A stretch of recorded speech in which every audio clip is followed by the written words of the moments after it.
नमस्कार दोस्तों, स्वागत है आप सबका फाइनेंस फैक्ट के एक और नए वीडियो में। अगर आप स्टॉक मार्केट में या म्यूचुअल फंड में दोनों में से कहीं भी इन्वेस्टमेंट करते हैं तो आपने ये टर्म पक्की सुनी होगी कि मार्केट कैप क्या होता है।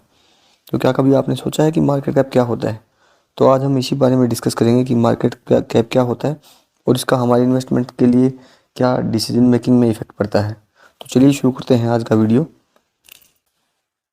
तो मार्केट कैप जो होता है वो एक सिस्टम होता है किसी भी कंपनी का, जो स्टॉक मार्केट में या स्टॉक एक्सचेंज पे जो लिस्टेड कंपनी है उनके साइज़ को पता करने के लिए कि उस कंपनी का जो साइज़ है वो कितना बड़ा है, ये पता करने के लिए मार्केट कैप काम आता है। या फिर ये उस कंपनी का जो मार्केट वैल्यू है वो भी बताता है, मार्केट में उसकी क्या पोजीशन है। और अगर हमको किसी कंपनी को अगर फुल्ली बाई करना है, यानी उस कंपनी को पूरा का पूरा ख़रीदना है, फुल बाई करना है उसको, तो हमको कितना पैसा देना पड़ेगा ये भी मार्केट कैप पर डिपेंड करता है। तो अगर मान के चलिए किसी कंपनी का मार्केट कैप 100 करोड़ रुपए है, तो यानी कि उस कंपनी का जो साइज़ है वो 100 करोड़ का है, और अगर हमको उस कंपनी को पूरा खरीदना है तो हमको उस कंपनी के मालिक को 100 करोड़ रुपए देने होंगे। ये मार्केट कैप का बेसिक सा फंडा है। तो जो मार्केट कैप होता है वो हमें ये बताता है कि जो कंपनी है वो कंपनी कितनी पुरानी या नई है,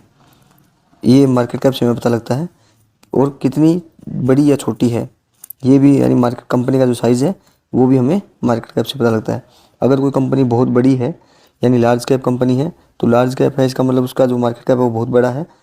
और इसका मतलब है कि वो कंपनी बहुत पुरानी है। और अगर कोई कंपनी छोटी है या नई है तो ओबियसली छोटी होगी, छोटा ऑपरेशन होगा उसका, तो वो कंपनी नई होगी। तो यानी मार्केट कैप से हमें उसका, एक तो उसका जो ऑपरेशनल का एज है कि कितना साल पुरानी है वो ऑपरेशन अपने बिजनेस कर रही है, और एक कितना साइज़ है उसका, ये दोनों चीज़ें मार्केट कैप हमें बताती है। अब हमें जब ये पता लग गया है कि मार्केट कैप क्या होता है और ये हमें क्या बताता है, तो हमें ये भी पता होना चाहिए कि मार्केट कैप कैसे कैलकुलेट किया जाता है या कंपनी का मार्केट कैप कैसे पता किया जाता है। तो उसके लिए एक सिंपल सा फार्मूला है कि उस कंपनी का जो टोटल कंपनी का जो मार्केट का वैल्यू है आज के टाइम में, यानी उस शेयर का एक शेयर का जो कितना वैल्यू है, उसको अगर हम टोटल जो आउटस्टैंडिंग शेयर है उस कंपनी के मार्केट में उससे अगर हम मल्टीप्लाई कर देते हैं तो उसका कंपनी का टोटल मार्केट कैप निकल जाता है। तो उदाहरण के लिए अगर हमें कोई कंपनी लेते हैं XYZ लिमिटेड, तो उसको अगर हम मान के चलिए उसके एक शेयर का जो प्राइस है वो 100 रुपये है और उसके टोटल 1000 शेयर मार्केट में अवेलेबल है, तो उसका जो टोटल मार्केट कैप हो जाएगा वो 1 लाख रुपए का हो जाएगा। स्टॉक एक्सचेंज पर जितनी भी कंपनी लिस्टेड है इंडियन मार्केट में या कहीं भी किसी भी मार्केट में, तो वो सारी कंपनियां जो है मार्केट कैप के हिसाब से डिवाइड की जाती हैं। तो 3 टाइप के अलग अलग मोटे मोटे मार्केट कैप में डिवाइड किया होता है। एक होता है लार्ज कैप, एक होता है मिड कैप और एक होता है स्मॉल कैप। ये 3 टाइप के मार्केट कैप के हिसाब से कंपनियां डिवाइड की जाती हैं, लार्ज कैप, मिड कैप और स्मॉल कैप।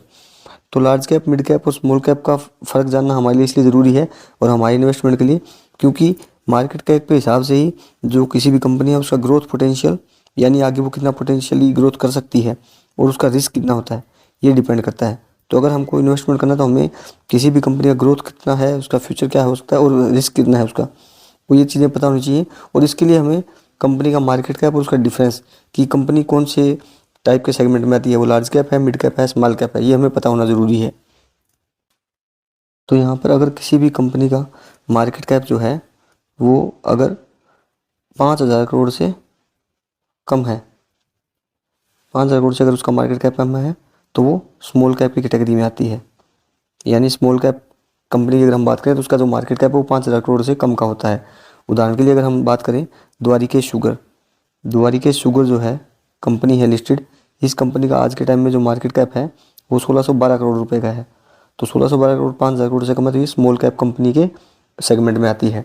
उसी तरह अगर कोई कंपनी है जिसका मार्केट कैप जो है 5,000 करोड़ से ज़्यादा है लेकिन 20,000 करोड़ से कम है, 5,000 से ज़्यादा और 20,000 करोड़ से कम है, तो वो mid cap company, mid cap के सेगमेंट में आती है। और अगर इसका उदाहरण हम लें तो रिलैक्सो फुटवेयर अगर हम बात करते हैं, रिलैक्सो फुटवेयर कंपनी जो है वो मिड कैप कंपनी है और इसका जो टोटल आज का जो मार्केट कैप है वो 22,434 करोड़ रुपए का है। उसी सेगमेंट में अगर हम कोई कंपनी है जिसका मार्केट कैप जो है 20,000 करोड़ से भी ज़्यादा है तो वो लार्ज कैप के अंडर आती है। लार्ज कैप यानी बहुत बड़ी कंपनी और इस्टेब्लिश्ड कंपनी है। इसका अगर हम उदाहरण की बात करें तो रिलायंस जो है वो लार्ज कैप में आती है, जिसका आज के टाइम में जो मार्केट कैप है वो 15,93,690 करोड़ रुपए का है। तो यहाँ पे जो स्मॉल कैप कंपनीज होती हैं वो बहुत ही नई कंपनी होती है, वो छोटी कंपनी होती हैं, जबकि जो लार्ज कैप कंपनी होती है वो बहुत ही बड़ी कंपनियाँ होती हैं मार्केट कैप के हिसाब से, और इस्टेब्लिश्ड कंपनी होती है, यानी उनका ऑपरेशन जो होता है कई सालों से चल रहा है मार्केट में, बहुत सालों से अपना उनका बिजनेस जो है जमा हुआ है। तो उसके हिसाब से अगर हम जो एज ए इन्वेस्टर अगर हम बात करें तो हमारे को जो दो चीज़ें इंपॉर्टेंट दिखती हैं, वो ग्रोथ या फ्यूचर का जो ग्रोथ है उसका पर्सपेक्टिव, और रिस्क। उसके हिसाब से अगर हम बात करें तो जो स्मॉल कैप कंपनी है क्योंकि वो नई कंपनी है तो उसके पास जो आगे बढ़ने के जो चांसेस हैं, जो फ्यूचर है वो बहुत अच्छा है स्मॉल कैप का। लेकिन उसी हिसाब से क्योंकि नई कंपनी है, इसका ऑपरेशन ज़्यादा नहीं हुआ है, बिजनेस कम है इसका, तो इसलिए इसका रिस्क भी जो थोड़ा होता है वो ज़्यादा होता है। उसी हिसाब से अगर मिड कैप कंपनी की हम बात करें तो मिड कैप कंपनी में ग्रोथ का पोटेंशियल और रिस्क दोनों ही फ्यूचर जो अपना स्मॉल कैप जो कंपनी होती है उससे थोड़ा, जो इसका ग्रोथ का पोटेंशियल है वो थोड़ा कम होता है, लेकिन रिस्क भी थोड़ा कम होता है। जबकि लार्ज कैप कंपनी क्या है अपने आप में एक बहुत पुरानी हो चुकी होती है, तो इसमें जो फ्यूचर ग्रोथ होता है एक्सपेंशन का वो बहुत लो होता है, लेकिन इसका रिस्क भी उतना ही कम होता है। तो यानी अगर हम एज ए इन्वेस्टर की बात करें तो हमारे लिए अगर हमको रिस्क कम पसंद है, रिस्क नहीं लेना है हमारे इन्वेस्टमेंट के साथ में, तो हमारे लिए लार्ज कैप कंपनी अच्छी रहती है इन्वेस्टमेंट के लिए। और अगर हमको थोड़ा सा रिस्क ले सकते हैं और हमको अच्छा रिटर्न चाहिए तो हमको स्मॉल कैप में इन्वेस्टमेंट करना चाहिए। ये हमें जाननी बहुत ज़रूरी है एज ए इन्वेस्टर। यहाँ पे एक सबसे इम्पोर्टेंट बात जो है वो हमको ध्यान रखने वाली है, जो हमारे सबके दिमाग में इन्वेस्टमेंट करने से पहले याद आनी चाहिए, कि